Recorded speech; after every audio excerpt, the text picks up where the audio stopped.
아름다운 자연의 도시 강원도에 있는 한 육군 부대. 길거리를 돌아다니다 보면 군인들을 심심치 않게 볼 수 있는 이곳에 뜬금없이 한 외국인 가족이 육군 부대 위병소 건물 앞에서 눈이 휘둥그레진 표정을 짓고 있는데요. 약 10분 뒤 위병소에서는 검문을 위한 한국인 병사들이 나오게 되고 무언가를 계속해서 쳐다보고 있던 중년의 외국인 남성은 병사들이 나오자마자 눈물을 흘리기 시작하며 바닥에 무릎을 꿇어버리고 맙니다. 그런데 바로 그 순간 위병소 안에서 한 한국인 장교가 달려오더니 외국인 남성을 일으켜 세우고는 한 장의 편지를 건네주며 남성을 강하게 안아주는데요. 과연 외국인 가족은 이곳 강원도의 군부대에서 무슨 일을 겪은 것일까요? 안녕하세요. 저는 루마니아의 수도 부쿠레슈티에서 여군으로 근무하고 있는 마린카라고 합니다. 지금까지도 루마니아에서 높은 계급으로 근무하고 계시는 군인 아버지의 영향을 받아 저는 어린 학생이었던 시절부터 멋진 군인이 되는 것을 꿈꿔오던 당찬 소녀였죠. 하지만 최근 저와 결혼을 약속한 한국의 군인 장교 남자친구 상윤이의 영향으로 저뿐만 아니라 가족까지 뒤늦게 한국을 알게 되면서 저희 가족은 인생의 큰 변화를 맞이하게 되었는데요. 저희 아버지께서는 루마니아에서 꽤 유명한 육군 사령부 소속의 군인으로 평생을 국가와 가족에 헌신하며 살아오신 매우 자랑스러운 아버지셨습니다. 아버지께서는 50대가 넘으신 나이까지 매일 아침 새벽 4시에 일어나 아침 운동을 하시고 루마니아 사령부로 근무를 하러 가셨고 모든 근무를 마치신 뒤에는 다시 같은 부대 소속 병사들과 저녁 운동을 마치고 야근까지 한 뒤 집에 늦게 들어오셨을 정도로 군인이 체질이라는 말이 나올 정도의 괴물 같은 아버지셨죠. 특히 아버지께서는 자기 스스로를 지키는 힘이 있어야 가족과 나라를 지킬 수 있는 것이라며 유일한 외동딸이었던 저에게 늘 그러한 건강한 사상을 가르쳐 주셨고 저 또한 그러한 아버지의 영향을 받아서인지 또래 여자아이들과는 전혀 다른 가치관을 가진 채 인생을 살아오게 되었습니다. 제가 어느 정도 크고 나서 알게 된 사실이지만 아버지와 어머니께서는 처음에 신혼 시절 아이를 가지기 위해 많은 노력을 하셨지만 결혼을 하고 약 2년 동안 아이가 생기지 않아 결국 시험관이라는 방법을 통해 저를 힘들게 낳으셨기 때문에 저라는 딸에게 더욱더 많은 애정과 관심을 주셨는데요. 특히 군인으로 인생을 살아오신 아버지께서는 아들이 한 명쯤은 있는 것이 좋다는 계획을 세우고 계셨지만 저희 어머니의 건강 상태와 시험관이라는 방법 때문에 제가 태어나고 난 이후에는 더는 자식을 가지기를 원하지 않으셨기에 은근히 저라는 딸이 마치 아들처럼 강인하게 자라기를 원하시는 것 같았죠. 어렸을 때의 기억 대부분이 아버지와 함께 야외에서 캠프를 하는 것과 나뭇잎을 통해 불을 피우는 것, 심지어는 야생에 있던 풀이나 생선을 잡아먹고 생존하는 체험 여행을 했던 기억은 어렸을 때의 저에게 엄청난 충격으로 남았고 저 또한 그러한 영향을 받아 뛰어난 운동신경과 체력을 일찍이 기를 수 있었습니다. 어느 순간부터 장래희망에 대해 생각을 할 때에도 저는 경찰과 군인 그리고 경호원이라는 직업들처럼 일반적인 여자들은 잘 시도할 수 없는 직업에 큰 관심이 생겼지만 아버지께서는 저에게 절대 군인은 추천하지 않는다면서 제가 여군으로서 살아가는 것을 극구 반대하셨는데요. 사실 아버지께서는 30대의 시절 열정적인 군인으로 근무할 당시 훈련 중 하나의 큰 사고를 겪으셨고 빠른 후속 조치를 취하지 못해 지금은 오른팔에 의수를 착용한 채 일상생활을 하고 계시기 때문입니다. 루마니아 육군본부에서도 아버지에게 강제적인 전역을 통보했으나 아버지는 군인이라는 직업을 잃으면 자기 자신의 인생을 잃는 것 같다며 끝까지 물러서지 않았고 지금은 루마니아 사령부에서 인사와 관련된 문서 작업을 담당하고 계시기 때문에 아무래도 제가 다치는 것을 원하지 않으셨던 아버지께서는 저의 여군이라는 꿈을 끝까지 반대하실 수밖에 없었죠. 하지만 저는 아버지의 오른쪽 의수를 볼 때마다 더욱더 강인한 여군이 되어서 아버지가 늙게 된다면 대신 가족을 지켜야겠다는 꿈이 생겼을 정도로 여군이라는 꿈에 더욱 확고해져만 갔고 결국 아버지는 저의 고집을 꺾지 못해 저의 여군 자원 입대를 허락하고 마셨는데요. 처음에는 호기롭게 도전한 여군 입대였지만 저는 큰 꿈을 위해 일반 병사 직렬이 아닌 처음부터 장교로 지원을 하는 목표를 원했고 그러기 위해서는 꽤 많은 돈이 필요했기에 낮에는 근처 식당과 카페에서 아르바이트를 하며 돈을 모은 뒤 저녁에는 아버지와 함께 장교시험 공부를 해나가면서 자원입대에 필요한 문서들을 하나하나 만들어가기 시작했습니다. 필기 공부는 꽤 쉽게 진행되었지만 여군 장교로 입대하기 위해서는 체력시험이 너무나 중요했고 저는 체력시험에서 큰 어려움을 겪게 되었는데요. 어렸을 때에는 다른 친구들과 달리 남자와 비슷할 정도로 체력과 운동신경이 좋다고 생각했지만 장교 시험을 치르기 위해서는 저의 한계를 돌파할 필요성이 있었고 저는 결국 몇 주간의 고민 끝에 집 근처에 있던 태권도 센터에 등록하게 되었습니다. 근육을 키우는 것이 아닌 여러 각도의 운동신경과 유연성이 필요했던 저에게는 태권도의 다각도 운동이 최적이라고 생각했고 루마니아에서 유일한 태권도 센터인 한인타운에 있던 태권도 센터에 저는 곧바로 등록비를 지급한 뒤 훈련에 참가할 수 있었습니다. 그때 당시 루마니아에서의 태권도 센터는 한인타운에 있던 것이 유일했고 실제 수업 시간에도 대부분의 수강생들이 한국인으로 구성되어 있었기에 저는 그때부터 꽤 많은 한국인 친구들을 다양하게 사귈 수 있었죠. 다행스럽게도 운동에는 큰 언어의 장벽이 문제되지 않았고 태권도 센터에 다니는 시간이 늘어날수록 자연스럽게 한국어까지 배울 수 있었죠. 거기 있던 한국인 친구들은 원래부터 자연스럽게 루마니아어를 구사했기에 저는 꽤 체계적이고 정교한 체력시험 준비를 한국인 친구들의 도움을 받아 해나갈 수 있었습니다. 그러던 어느 날 태권도 센터에 지금까지 전혀 보지 못한 한 한국인 남성이 나타나더니 저에게 반갑게 인사를 건네더군요. 꽤 운동을 좋아하는 듯 다부진 몸매에 건강한 피부가 매력적이었던 그 한국인은 자신의 이름을 상윤이라고 소개하며 저와 곧바로 친해지게 되었는데요. 제가 운동을 하러 가는 시간에 맞춰 항상 저와 같은 수업을 들었던 상윤이는 매일 운동을 마친 뒤 저와 식사를 하면서 조금씩 더 친해질 수 있었고 놀랍게도 그가 한국에서 군인으로 근무하고 있다는 사실을 알게 되었을 때에는 이미 제가 상윤이에게 푹 빠진 상태였죠. 군인으로서의 근무 중 어느 정도의 휴가 기간을 받아 루마니아에서 태권도 센터를 운영하는 친구를 보기 위해 이곳에 오게 되었다던 상윤이는 정말 우연히 마주친 저에게 사귀지 않겠냐면서 제안을 해주었고 물론 국가 간의 거리에 따른 제약이 있겠지만 함께 노력해 나가자면서 저에게 당당하게 먼저 고백을 해주더군요. 저는 고백을 곧바로 승낙했고 특히 상윤이가 군인이라는 점이 너무나 멋있었습니다. 아버지를 일찍 여의고 홀로 어머니를 지키며 살아왔다던 상윤이는 저에게 그렇게 큰돈을 모으지는 못했지만 자신은 물론 주위에 좋은 사람들이 너무나 많아 저를 행복하게 해줄 수 있다고 약속했고 저 또한 그러한 상윤이의 당당한 모습에 끌렸던 것이었죠. 약 일주일이라는 짧은 휴가 기간 동안 저와 상윤이는 깊은 관계로 발전할 수 있었고 휴가 기간의 마지막 날 상윤이가 한국으로 돌아갈 때에는 정말 짧은 기간이었지만 몸이 멀어진다는 사실 때문인지 공항에서 눈물이 멈추지가 않았습니다. 상윤이는 저에게 휴대폰 번호와 이메일 주소를 가르쳐주면서 곧바로 비행기를 타고 가며 연락을 하겠다고 했고 저 또한 다시 상윤이를 만나게 되는 날까지 꼭 여군 장교로 합격하겠다는 다짐을 전해주면서 각자의 자리로 돌아오게 되었죠. 다행스럽게도 태권도 센터에서 고강도의 체력 훈련을 한 탓인지 장교 체력 시험은 저에게 너무나 쉬울 수밖에 없었고 꾸준히 준비해온 필기 시험도 운이 좋게 한 번에 합격해 저는 곧바로 루마니아의 여군 장교로 입대할 수 있었습니다. 모든 시험의 합격이 통보되었을 때 아버지께서도 저를 안아주시며 이제부터는 전혀 다른 마음가짐으로 근무를 하면 된다며 축하해 주셨고 아버지께서는 이제 저희 미래가 어느 정도 정해졌으니 약 1년 내로 자신은 전역을 하겠다면서 서로의 계획도 주고받을 수 있었죠. 저는 곧바로 상윤이에게도 저희 합격 사실을 전달했고 상윤이도 너무나 축하해 주면서 저의 훈련 기간이 모두 끝나고 안정적인 근무지로 발령받게 되었을 때 다시 한번 만날 수 있는 시간을 맞춰보자면서 저를 배려해 주더군요. 처음 입대를 하고 받은 장교 훈련은 정말 너무나 힘들었지만 저는 매일 밤 한국에 있는 남자친구 상윤이와 가족들을 생각하면서 하루하루를 버텨나갔고 결국 약 2개월의 모든 훈련 끝에 최종적인 근무지에 도착할 수 있었습니다. 서로의 상황이 안정되었을 때 저와 상윤이는 각자의 나라들을 넘나들며 약 1년이 넘는 교제 기간을 이어나갔고 저는 상윤이가 근무하고 있다는 한국의 강원도 지역에까지 찾아가게 되면서 점점 한국이라는 나라에도 익숙해질 수 있었어요. 하지만 점점 한국이라는 나라를 경험하게 될수록 제가 태어난 나라인 루마니아와 너무 비교될 정도로 선진국처럼 느껴졌고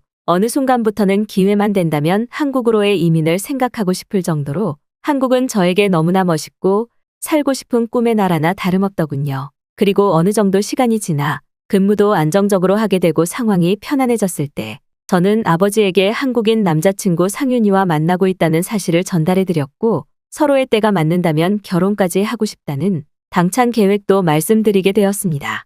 항상 저희 연애에 있어서 민감하게 반응하시던 아버지였기에 저는 이번 한국인 남자친구 상윤이와의 만남에 대해서도 조심스럽게 말할 수밖에 없었고, 역시나 아버지께서는 제 말을 듣자마자 불같이 화를 내시며 왜 하필 한국인이냐며 뜬금없는 소리들을 늘어놓기 시작하시더군요. 처음에는 아버지의 말씀이 잘 이해가 되지 않았습니다. 아버지께서는 저에게 한국이라는 나라에 대해 직접 경험하지는 못했지만 그곳은 루마니아보다 더 돈도 없고 가난한 나라가 아니냐는 근거 없는 소리들을 이어나가셨죠. 특히 아버지께서는 상윤이라는 친구가 그러한 나라에서 군인으로 근무한다면 더욱더 불안정한 직업과 위험한 상황에 있는 사람일 텐데 언제 사라질지 모르는 그런 위험한 남자에게 저를 보내줄 수는 없다며 엄청나게 화를 내셨습니다. 아무래도 아버지께서는 한국이라는 나라에 대해 단단히 오해하고 계신 것 같아서 제가 직접 한국을 여행하며 겪었던 선진국과 같은 시스템, 그리고 상윤이와 함께 찍은 한국의 길거리 사진들을 보여주며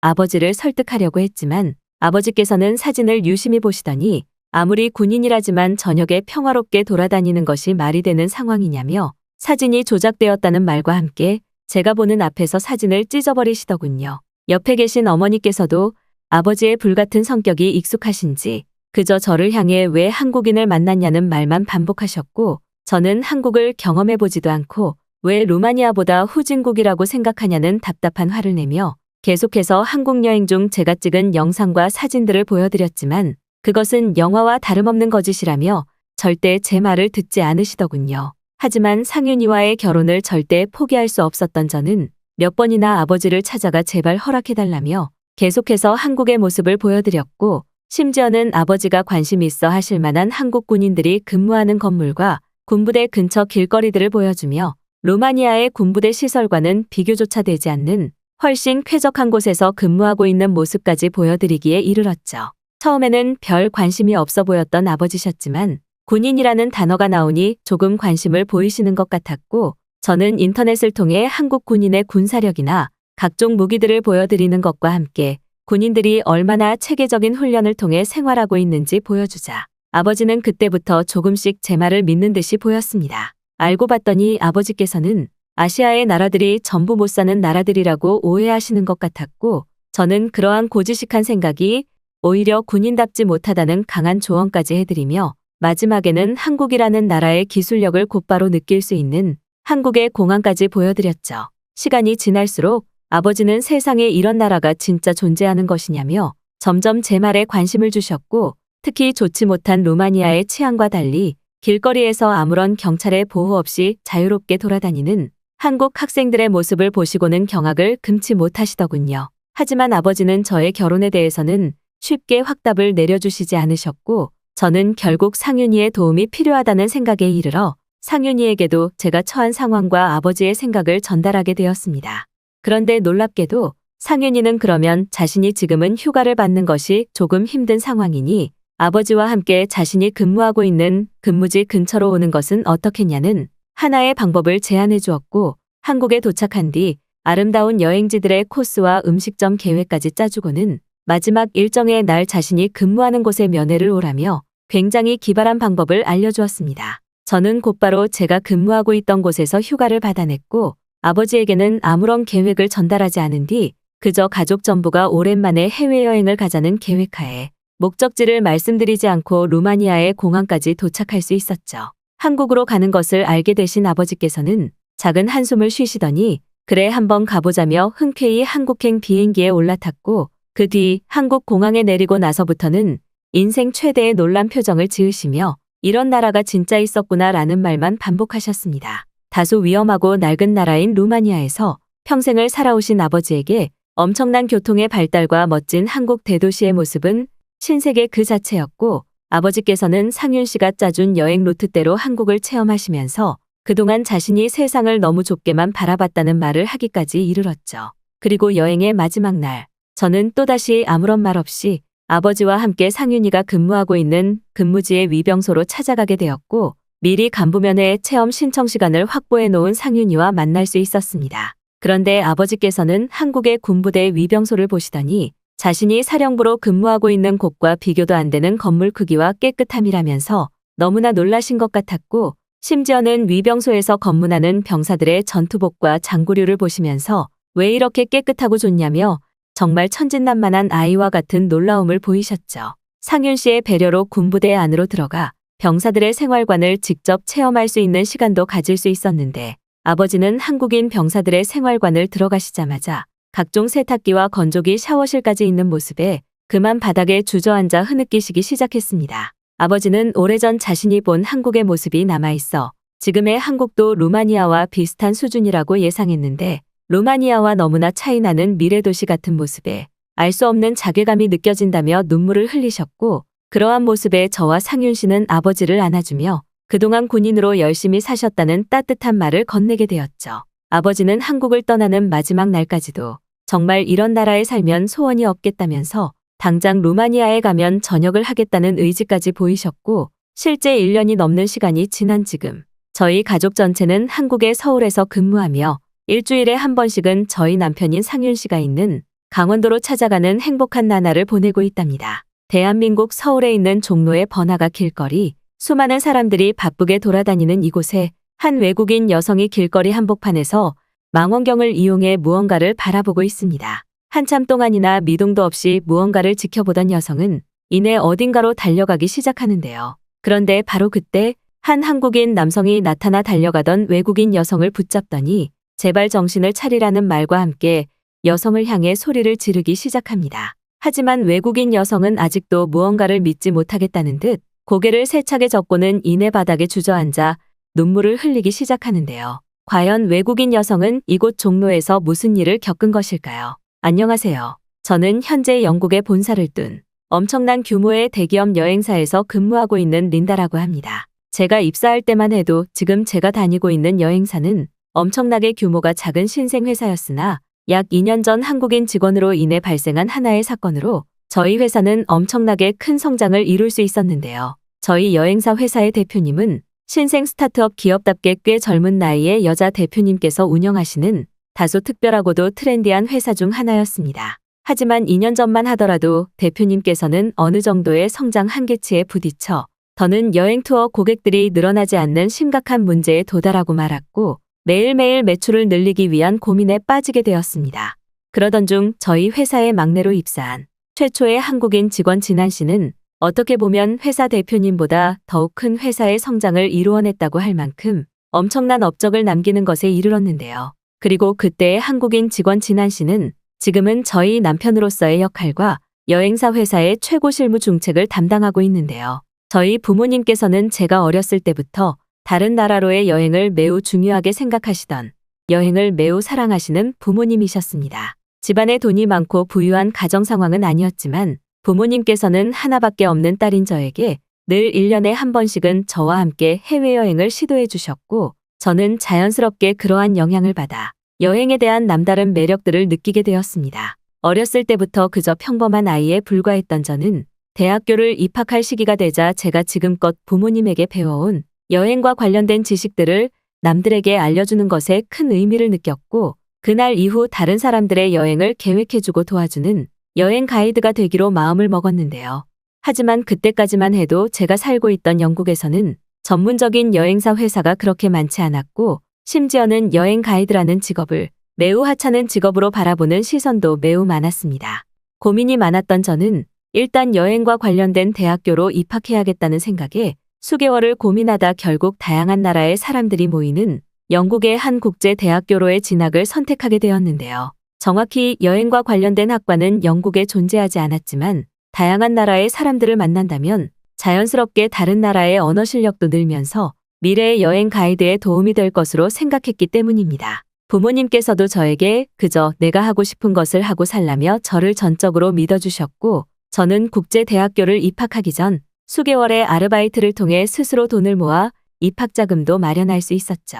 그렇게 처음 입학하게 된 국제학교는 입학식 때부터 정말 다양한 나라의 사람들이 많이 모여 있어서 엄청나게 설렐 정도였습니다. 저와 같은 학과로 지내게 될 사람들과 평범한 인사를 나누던 중 저는 수많은 학생들 사이로 엄청나게 키가 크고 흰 피부를 가진 한국인 남자를 발견할 수 있었어요. 저는 먼저 다가가 그 한국인 친구에게 손을 내밀며 인사를 건넸고 그 또한 저를 쳐다보더니 아주 반가운 인사를 건네며 자신의 이름을 진한이라고 소개하며 저희 이름을 묻더군요. 특이하게도 영국식 영어도 매우 자연스럽게 구사하던 그는 자신의 학업적 경험을 쌓기 위해 지금의 영국 국제대학교로 유학을 온 것이라며 자신의 얘기들을 해주었고, 서로가 여행을 좋아한다는 취미가 서로 통하게 되면서 저와 진한 씨는 급속도로 친밀한 유대관계를 쌓을 수 있었습니다. 진한 씨와 저는 각자가 태어나고 살아온 나라는 달랐지만 서로의 가치관이나 좋아하는 것들에서 너무나 잘 통하는 친구였고, 각자가 여행했었던 나라의 경험들을 공유하면서 더욱 더 친해질 수 있었죠.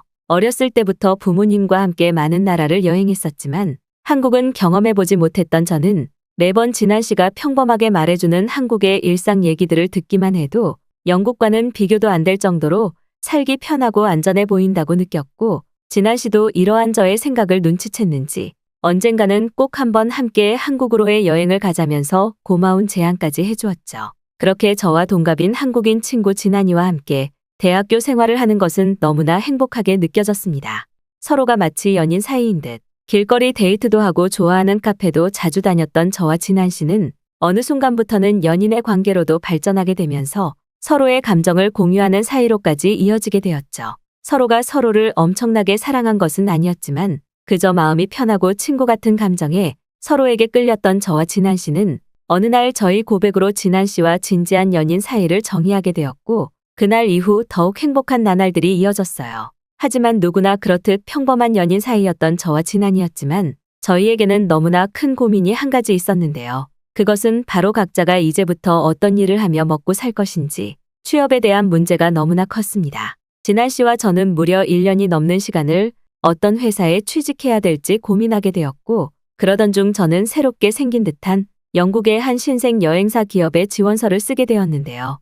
사원수도 매우 작고 이제 막 생긴 듯한 스타트업 여행사 회사였지만 영국에서는 보기 드문 전통적인 여행사였기에 저는 면접 날짜가 통보되는 그때까지 매일 밤 마음을 졸이며 기다리게 되었습니다. 다행스럽게도 저는 별다른 면접 없이 스타트업 여행사 회사에 합격할 수 있었고, 스타트업 기업답게 사원수는 적었지만 매우 열정적이고 젊어 보이는 여자 대표님과의 면접을 통해 회사의 큰 매력을 느끼게 되었죠. 5명도 채 되지 않았던 여행사 회사였지만 저는 여러 아이디어들을 통해 다른 나라로의 여행을 떠나기를 원하는 고객들을 광고를 통해 모집해 나가기 시작했고, 실제 영국과 가까운 나라의 투어가 판매됐을 때에는 제가 직접 현장을 담당하게 되면서 많은 단골 고객들을 만들 수 있었습니다. 하지만 그때까지 저희 회사의 최대 매출을 담당해주던 여행 상품은 중국이었는데요.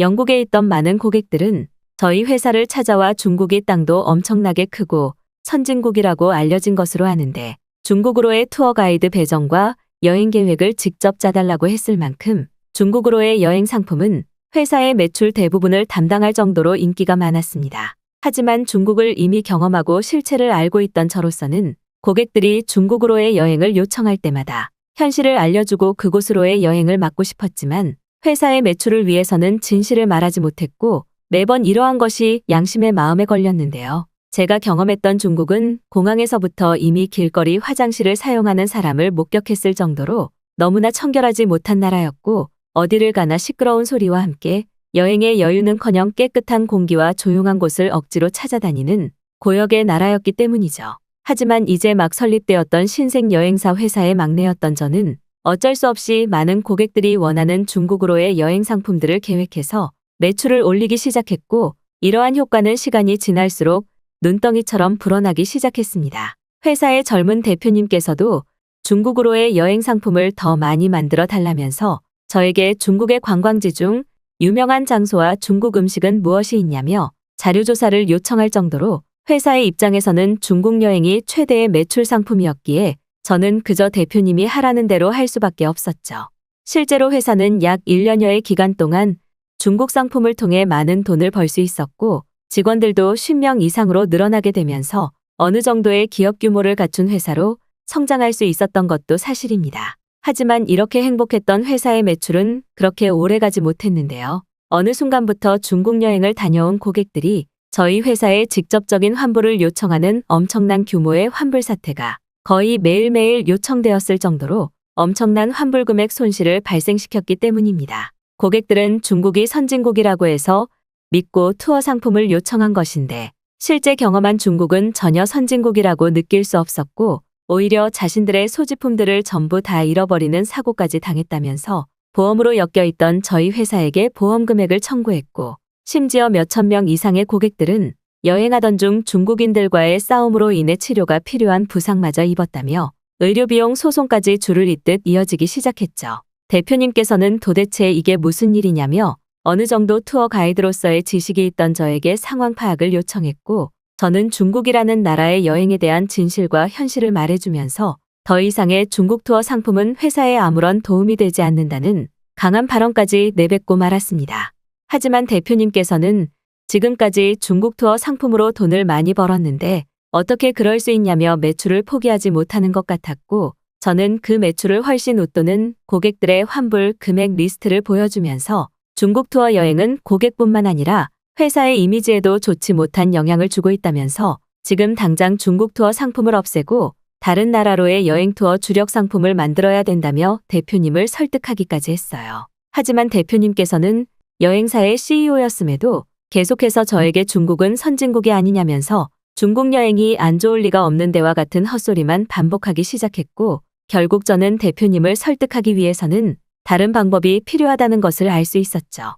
그러던 중 저는 계속해서 취업 준비를 하고 있던 저의 남자친구 진한이에게도 회사의 스트레스에 대한 부분을 말하게 되었습니다. 그런데 제 말을 곰곰이 듣고 있던 진한이는 갑작스럽게 자신도 저희 회사에 취직할 수 있냐는 말과 함께 자기가 생각한 계획이 있는데 신입의 의견이겠지만 제가 조금만 힘을 실어주면 자신이 대표님을 설득할 수 있을 것 같다며 꽤 자신만만한 자신감을 보이더군요.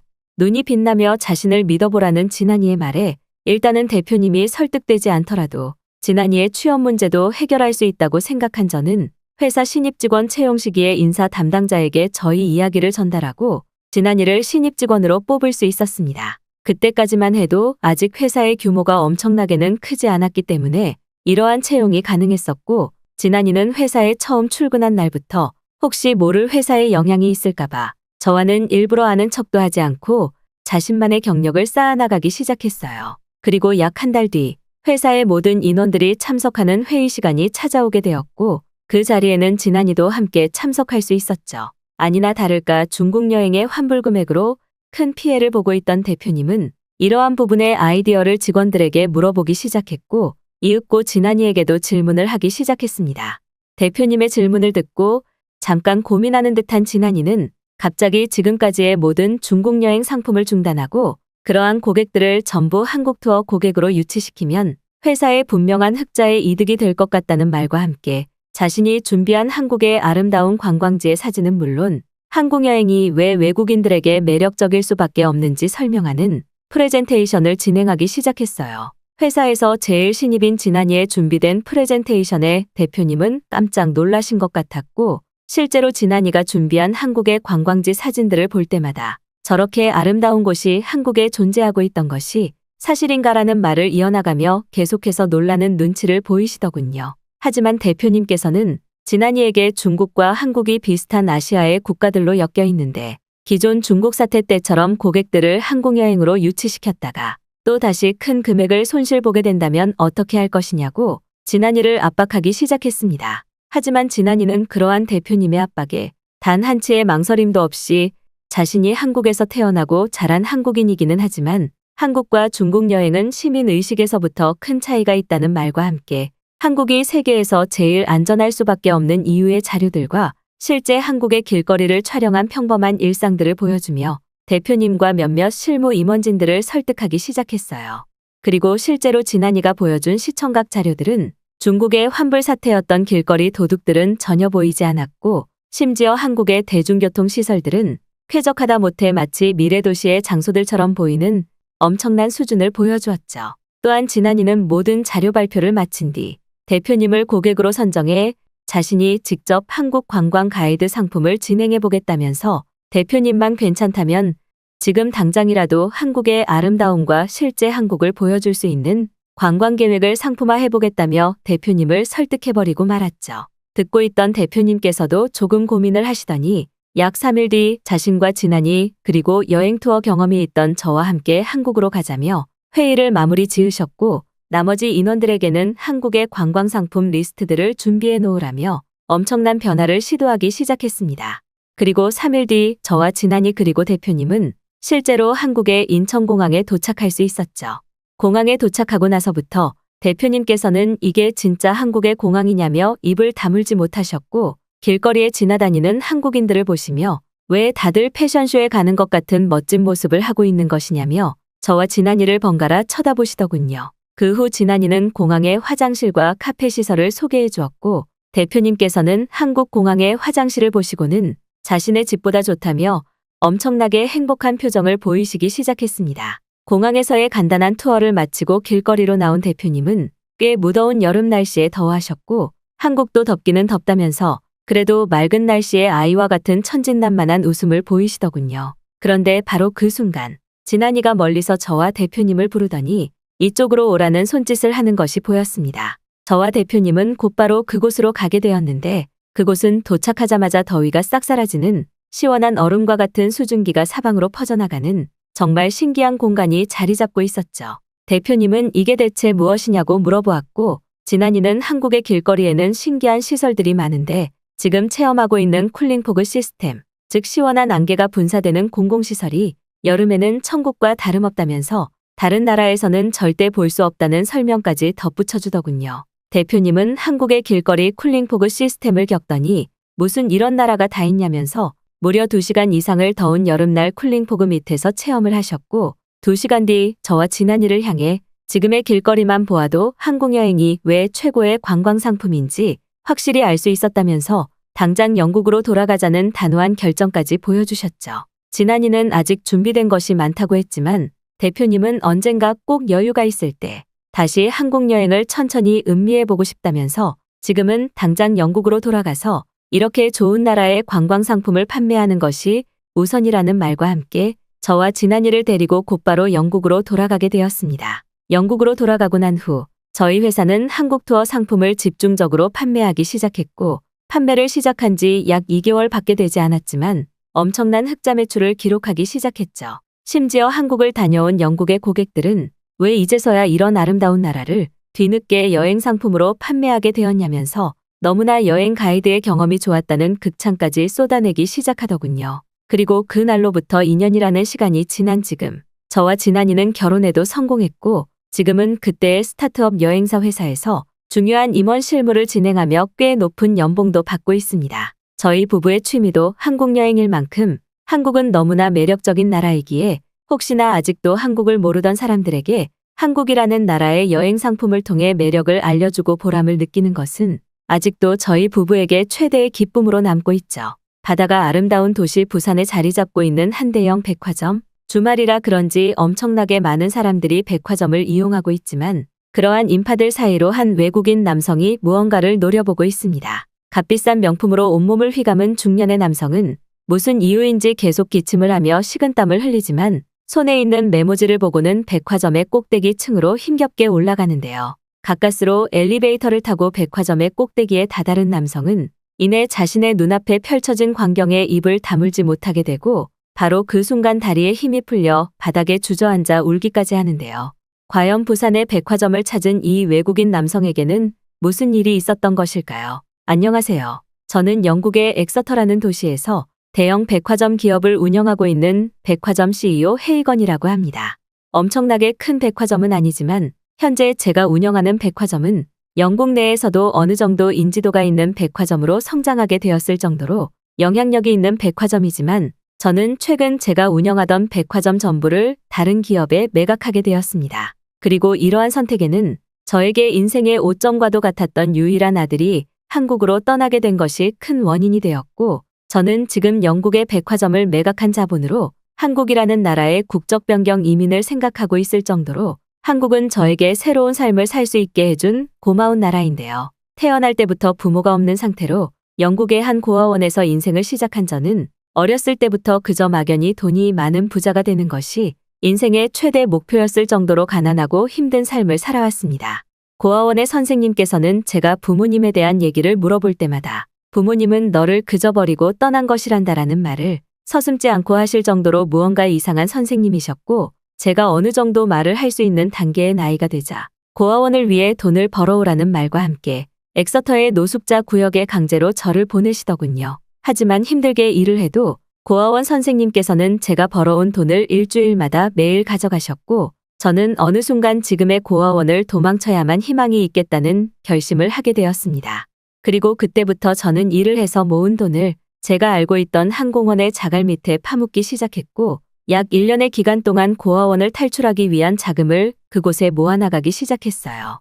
다행스럽게도 제가 조금씩 아르바이트를 하던 일터들에서는 그렇게 어린 나이에 험한 일을 왜 하는 것이냐며 저를 신경 써주셨고, 저에게 조금씩 돈을 더 주셨기 때문에 더욱 많은 돈을 빨리 모을 수 있었죠. 그리고 1년째가 되던 어느 날 새벽, 저는 고아원 선생님이 잠들어 있을 때 작은 신발 주머니 하나를 등에 맨 채 고아원을 도망치게 되었습니다. 그렇게 정처 없이 뛰어가던 저는 엄청난 긴장감이 풀리며 피로가 몰려오기 시작했고, 도시 외곽길 한복판에서 쓰러지게 되었죠. 그런데 놀랍게도 다시 눈을 떴을 때에는 매우 따뜻한 집에서 눈을 뜨게 되었습니다. 잠에서 깨 작은 집의 거실로 나온 저는 그곳에서 전혀 처음 보는 한 아주머니를 발견하게 되었고, 그분은 한눈에 보아도 영국인은 아닌 것 같았죠. 지금에서야 그분이 한국 사람이었던 것을 알지만 그 의문스러운 국적의 아주머니께서는 저를 보시더니 무언가 말을 하시는 것이 불편하신 듯 수화와 종이를 이용해 대화를 거셨습니다. 하지만 그때 당시 글조차 제대로 몰랐던 저는 그 한국인 아주머니께서 무슨 말을 하시는지 전혀 이해하지 못했고, 그저 아주머니가 손짓하시는 대로 화장실에서 샤워를 한 뒤 식탁에서 밥을 먹게 되었죠. 살면서 처음 받아보는 식탁에서의 밥에 저는 알 수 없는 눈물을 흘렸고, 그 한국인 아주머니께서는 서로 대화가 잘 되지 않아도 저를 이해하시는 듯 그저 저희 어깨를 두드려만 주셨습니다. 그날 이후 저는 무조건 돈을 많이 벌어야겠다는 생각에 미친 듯이 언어들을 배워나가며 유통과 관련된 모든 공부를 하기 시작했어요. 책조차 살 수 없었던 저는 매일 아침 근처에 있던 낡은 책방을 가거나 기초학교에 가서 무작정 공부를 하고 싶으니 책을 달라는 요청을 했고, 다행스럽게도 누군가 쓰다 버린 책 몇 권과 단어장, 그리고 유통과 관련된 책을 얻을 수 있었죠. 저를 거두어서 함께 지내시던 한국인 아주머니께서는 아무런 가족이 없으신 듯 제가 집에 올 때마다 손짓으로 수화를 하시면서 아무것도 묻지 않으신 채 그저 밥을 주셨고, 시간이 날 때마다 제가 입었던 옷들을 손수 빨래를 해주시는 마치 엄마와도 같은 역할을 해주셨어요.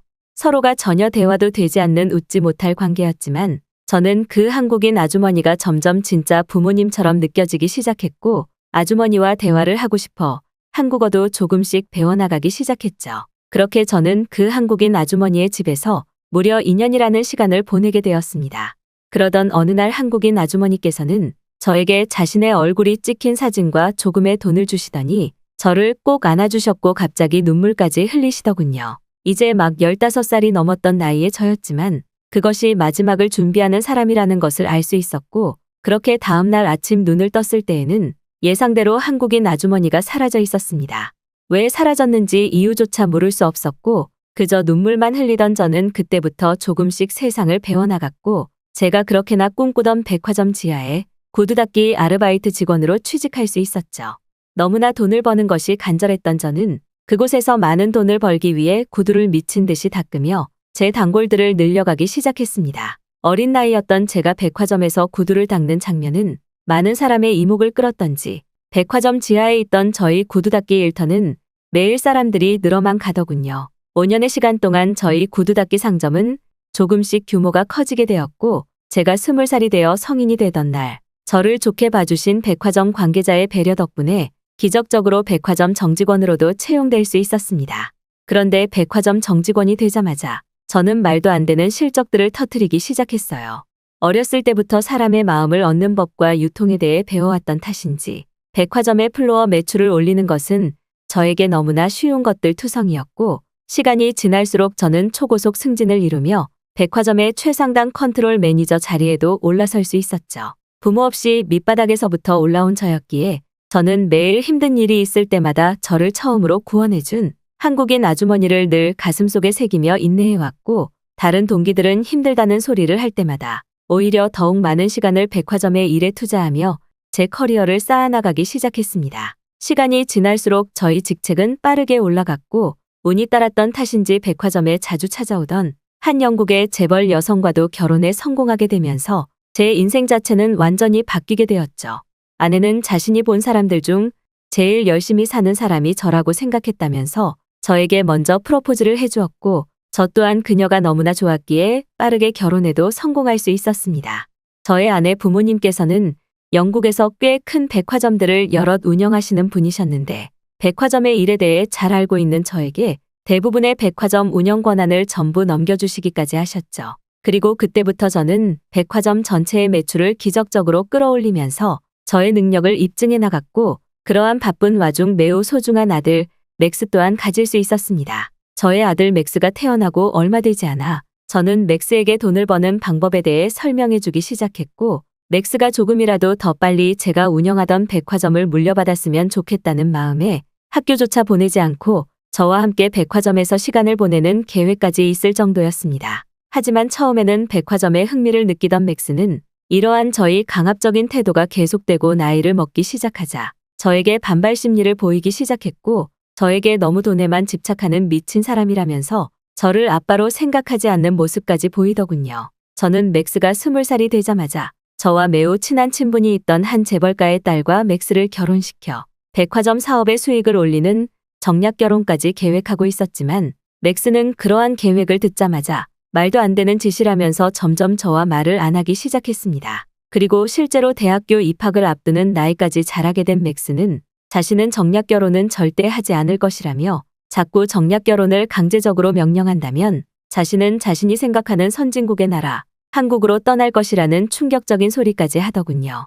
그때 당시 한국은 저에게 아주 어렸을 때의 좋은 기억이 있던 나라 중 하나였지만 백화점을 운영하는 CEO로서 아무런 기술이 없는 나라처럼 보이던 한국으로 가겠다는 맥스의 발언은 저에게 아무런 도움이 되지 않았습니다. 맥스의 말에 극도로 분노한 저는 결국 해서는 안 될 말까지 맥스에게 퍼붓게 되었고 맥스는 큰 충격을 받았는지 그날 이후 집을 나가버리고 말았죠. 맥스가 사라지고 난 직후 제가 운영하던 백화점들은 대체 무슨 이유 때문인지 몰라도 점점 하루에 입장하는 손님의 수가 줄어들기 시작했고 자연스럽게 매출도 줄어들게 되었습니다. 어려운 상황이 지속되어 갈수록 저의 유일한 아들 맥스가 보고 싶었지만 회사를 살려야겠다는 마음이 더 앞섰던 저는 잠도 제대로 자지 않고 무려 5년이 넘는 시간을 회사에 더 열중하게 되었습니다. 그리고 이미 그러한 시간이 지났을 때에 맥스는 저희 아들이 아닌 그저 남과 다름없는 자식이 되어 있는 상태였죠. 하지만 저희 노력에도 백화점 영업 매출은 점점 줄어들었고 아내는 저에게 이제 그만 포기하라면서 자신에게 다시 경영권을 넘겨달라는 소리까지 하더군요.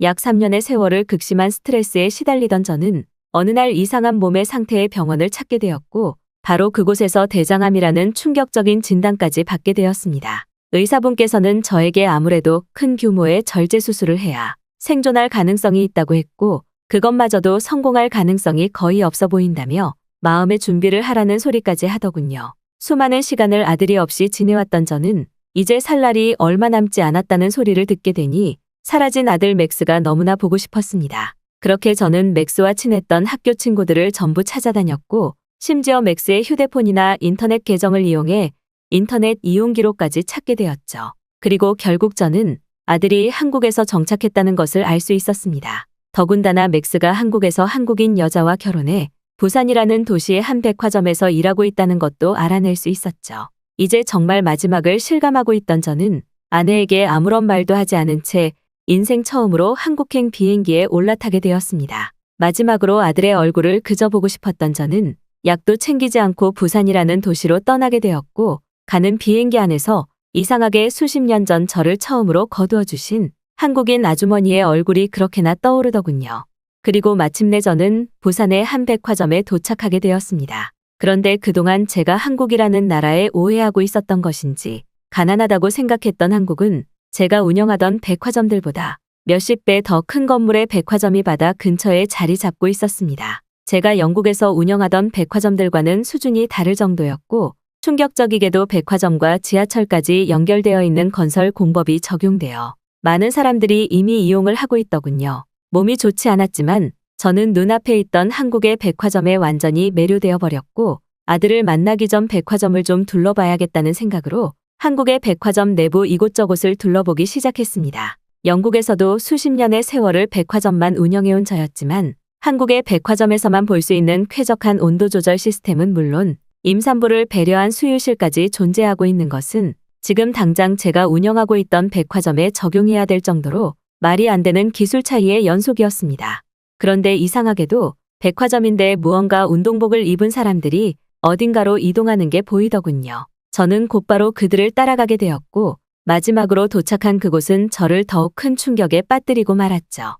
수십 명의 사람들이 백화점 내부 꼭대기에 있는 아이스링크장에서 스케이트를 타거나 가족들끼리 재미있게 놀고 있었고 그 바로 옆에는 카페와 식당까지 존재하고 있어서 아이들이 잘 놀고 있는지 보면서도 쇼핑을 하고 휴식을 취할 수 있는 공간이 존재하고 있었기 때문입니다.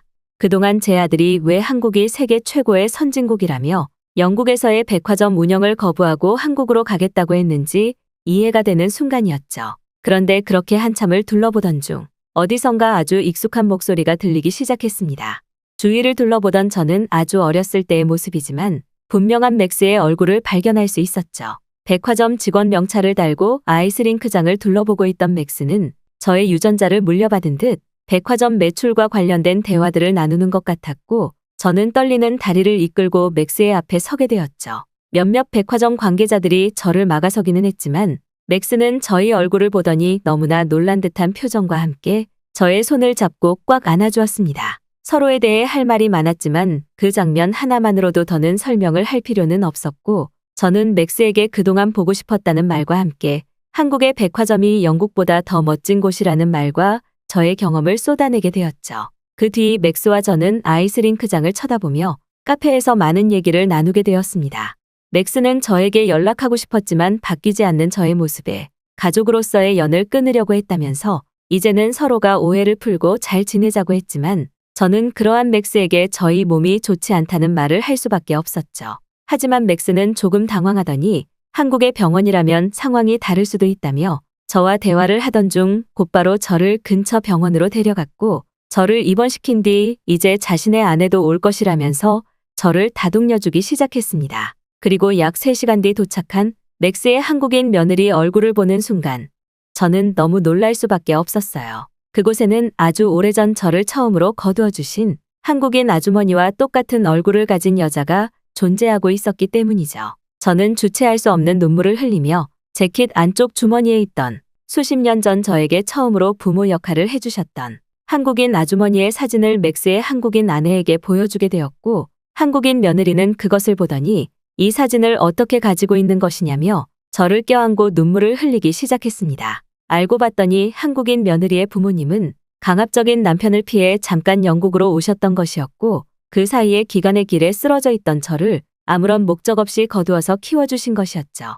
말도 안 되는 우연에 저는 모든 사실을 털어놓았고 수십 년의 우연과 오해들이 풀리며 맥스와도 화해를 할 수 있었습니다. 그리고 놀랍게도 한국에서 대장암 수술을 받은 저는 1년 만에 기적적으로 회복하게 되었죠. 그 사이 제가 맥스를 만났다는 소식을 들은 아내는 한국으로 찾아와 저희 간호를 해주었고 저와 아내는 만약 몸이 낫는다면 한국에서 마지막 남은 인생을 살아가자는 여생의 계획까지 세워둔 상태였습니다.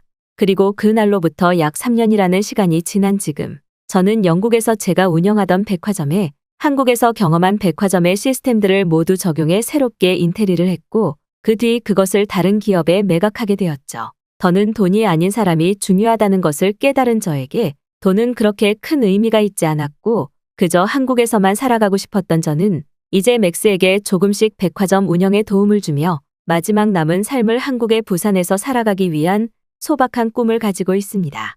가끔은 저희 인생 자체가 영화라고 생각될 정도로 우연의 연속이지만 제가 지금 한국에서 기적적으로 사는 것 또한 우연이기에 저는 한국이라는 나라에 그저 감사한 마음뿐이네요. 태국의 수도 방콕에 위치한 국제공항. 수만 명의 관광객들이 여름만 되면 찾아오는 이곳에 한 외국인 가족이 태국의 공항 경찰들에게 불같은 화를 내고 있습니다. 외국인 가족은 연신 누군가를 손가락으로 지목하고는 자신들이 뭐가 모자라서 그러는 것이냐며 눈물까지 흘리기 시작하는데요. 그 말을 들은 태국 공항 경찰은 무표정으로만 일관하던 중 손짓 발짓을 하며 무언가를 말하게 되고 그것을 들은 외국인 가족은 공항 바닥에 털썩 주저앉아 허무한 표정을 짓고 맙니다.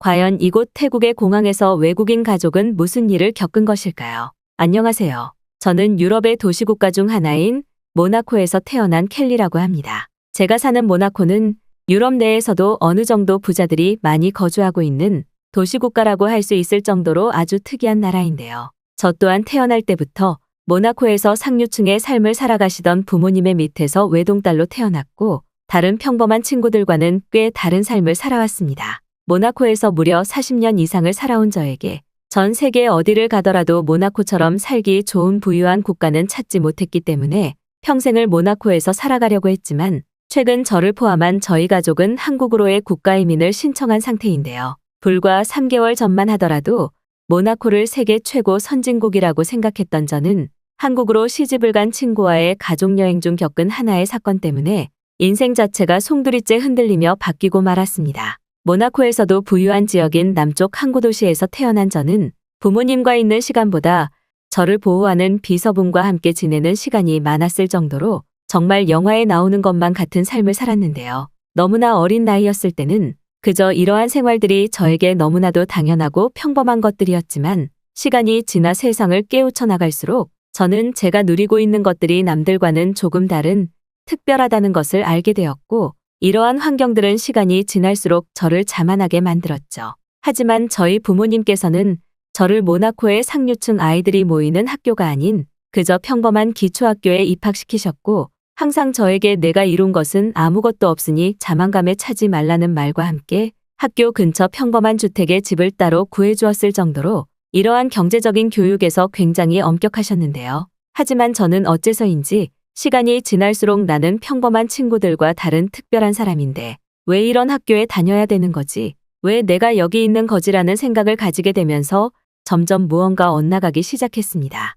분명히 잘못된 행동이라는 것은 알고 있었지만 그때 당시 저희 부모님께서는 저에게 돈의 소중함을 알려주고 싶으셨는지 학교를 졸업할 때까지 절대 집으로 오지 말라는 명령과 함께 저를 그저 평범한 주택단지의 집에서 비서분과 지내게 하셨고 이러한 강압적인 교육 방식은 저를 더 화나게 만들었기 때문이죠. 나이가 어렸을 때에는 부모님의 말씀에만 순응하면서 살아야 했지만 저는 점점 나이를 먹고 세상을 깨우쳐 나갈수록 나쁜 방향으로 나아가기 시작했습니다. 그때 당시 저희 학교에는 저와 친하게 지내던 몇몇 친구들이 있었는데 저는 점점 그 친구들을 미워하게 되는 것은 물론 은근히 무시하기까지 했죠. 친구들 중 한 명이었던 리아는 저와는 다르게 다른 학교 친구들과도 두루두루 잘 지내며 매우 인기가 많은 학교에 꼭 한 명씩 있는 그런 인기 있는 친구였습니다. 돈이 많은 집안에서 태어난 저였지만 이러한 사실을 아는 친구들은 아무도 없었고 저는 오히려 리아보다 인기도 없고 영향력도 없는 그저 그런 학생에 불과했죠.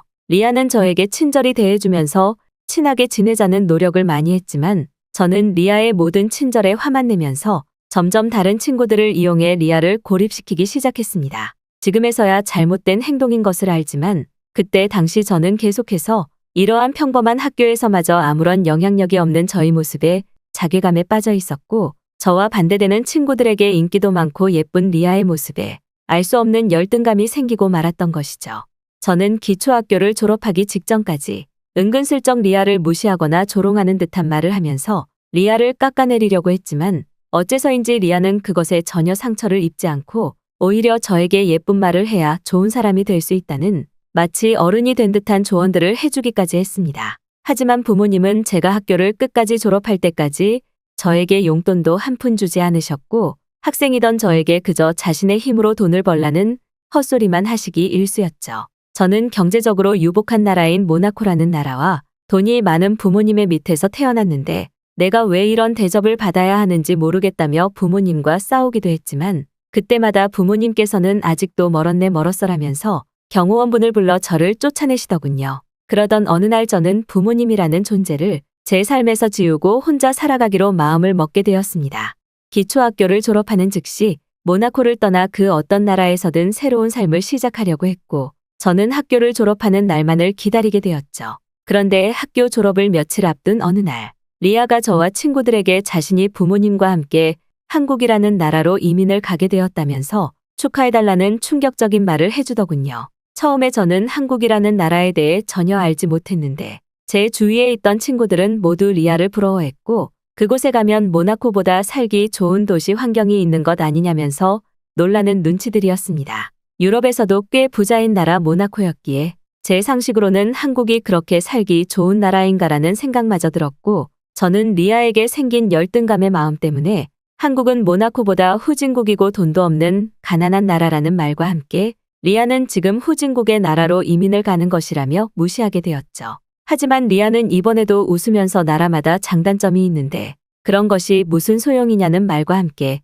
자신은 수년 전부터 부모님께서 한국으로의 이민을 시도하기 위해 많은 준비를 해놓았다는 말을 하며 자신은 그저 따라가는 것이라고 해주더군요. 저는 계속해서 저보다 뭔가 특별한 삶을 사는 것 같은 리아의 모습에 울분이 치밀어 오르기 시작했고 곧 집에 돌아와 한국이라는 나라에 대해 찾아보기 시작했습니다. 그런데 이상하게도 찾아보면 찾아볼수록 무언가 제가 태어난 나라인 모나코보다 더 좋은 나라처럼 보였고 심지어 모나코보다 더 현대적이고 웅장한 건물들의 모습에 저는 알 수 없는 열등감이 더욱 심해져만 갔어요. 그리고 약 1개월 뒤 기초학교를 졸업하고 대학 입학을 앞둔 어느 날 리아는 자신의 가족들과 함께 한국으로 떠나게 되었고 그 뒤로 단 한 번도 연락이 되지 않았죠. 종종 소문에 의하면 리아가 한국으로 이민을 가서 그곳의 대학교에 다니며 한국인 남자친구를 만나게 되었다는 소문까지는 몇 년에 걸쳐 들었지만 그 이후의 소식은 전혀 들을 수 없었습니다.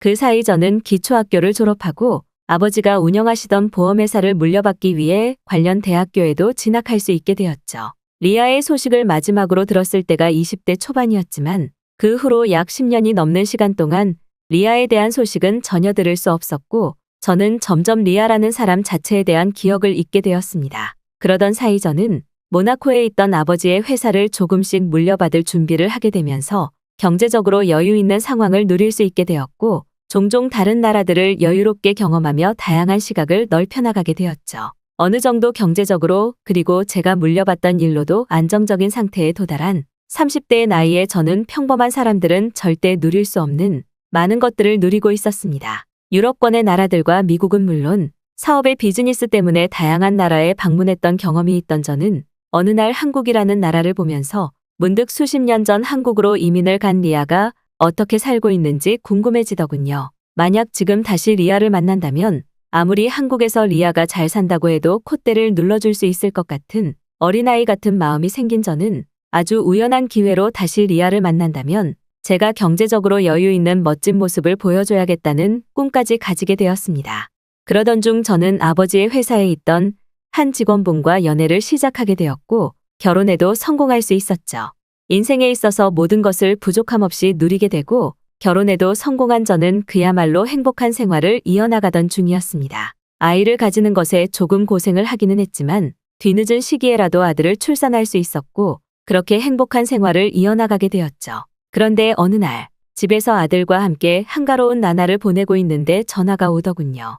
전화는 저와 모나코의 기초학교에 다니던 시절 친하게 지내던 친구의 연락이었는데 약 한 달 뒤 그때 당시 같은 기초학교에 다니던 반 친구들이 전부 모이는 자리가 만들어지는 것은 물론 모두 함께 해외로 여행을 가는 계획을 준비했는데 저보고도 올 수 있냐고 물어보는 전화였습니다. 수십 년의 세월이 지났기에 많은 친구들이 오지는 않을 것 같았고 가족이 있었던 저는 가족도 함께 가도 되냐고 물어보았는데 당연히 가족들도 오면 더 좋지라며 제가 꼭 오기를 바라는 눈치더군요. 그러던 중 저는 혹시나 하는 마음에 그 친구에게 한국에 있는 리아도 오는지 물어보았고 친구의 대답은 충격적이었습니다. 가족들과 함께 떠났던 리아는 한국으로 이민을 가고 난 즉시 한국 남자와 결혼식을 올리게 되었고 친구들도 모르는 사이 아들도 출산하게 되었다면서 저와 비슷한 삶을 살고 있다는 놀라운 대답이었죠. 이제는 수년의 세월이 지난 만큼 리아에 대한 모든 열등감이 사라졌던 저는 그저 리아가 보고 싶었고 그날 이후 리아와 함께 약 20년 만에 가족여행을 가게 될 날을 꿈꾸며 시간을 보내게 되었습니다. 같은 학교에 다녔던 친구들의 계획에 따라 저희는 다 같이 태국으로 여행을 가기로 했고 가족이 있는 친구들은 가족들도 함께 오자고 말을 맞춘 뒤 매우 행복한 여행 계획을 꾸려나가고만 있었죠. 저와 함께 모나코에 살고 있던 친구들은 함께 모나코에서 태국으로 이동하기로 했고 같이 태국의 입국 공항에서 모이기로 한 뒤 약속을 맞추게 되었습니다. 특히 저는 리아가 매우 궁금했는데 혼자 한국이라는 나라에서 태국으로 오겠다던 리아는 자신의 가족들과 함께 오기로 했었기 때문에 저는 공항에서 리아의 가족들을 만날 순간만을 기다리고 있었죠. 그리고 이윽고 약속된 예정일 날 저는 집에서 제일 좋은 옷과 향수 그리고 명품들을 가족들에게 입히고 태국의 공항으로 출발하게 되었습니다. 나이를 먹어서까지 열등감을 가진 것은 아니었지만 이왕이면 잘 사는 모습을 보여주고 싶었고 선진국 모나코를 버리고 한국으로 떠난 리아의 한국 이민은 잘못되었다는 것을 친구들에게 보여주고 싶었기 때문이죠. 하지만 아침에 다소 늦은 준비로 길을 나섰던 탓인지 저는 제일 늦게 태국 공항에 도착하게 되었고 제 남편 또한 땀을 뻘뻘 흘리며 너무 늦게 도착하게 되었다면서 발을 동동 구르기 시작했습니다. 그런데 어째서인지 태국의 입국공항은 저희 가족에게 다시 돌아가라는 말과 함께 태국으로 입국하고 싶다면 제가 깨끗한 사람이라는 것을 증명하라는 헛소리를 늘어놓기 시작하더군요. 저는 많은 나라에 입국했다는 것을 여권을 보여주며 설명하기 시작했지만 태국 공항 관계자들은 모나코라는 나라 자체의 여권은 원래 검토를 거쳐야 하는 과정이 많다는 말과 함께 저보고 수십 시간이 될지도 모르는 검토 시간 동안 공항 대기실에서 기다리고 있으라는 명령조의 대답까지 하기 시작했습니다. 저는 너무 황당한 마음에 눈물이 나오려고 했고 친구들에게 전화를 해보았지만 몇몇 친구들도 저처럼 태국으로 들어가지 못한 채 입국자 대기실에서 허망한 표정만 짓고 있더군요. 그런데 바로 그 순간 공항 게이트 건너편으로 20년 만에 본 리아의 얼굴이 보였습니다.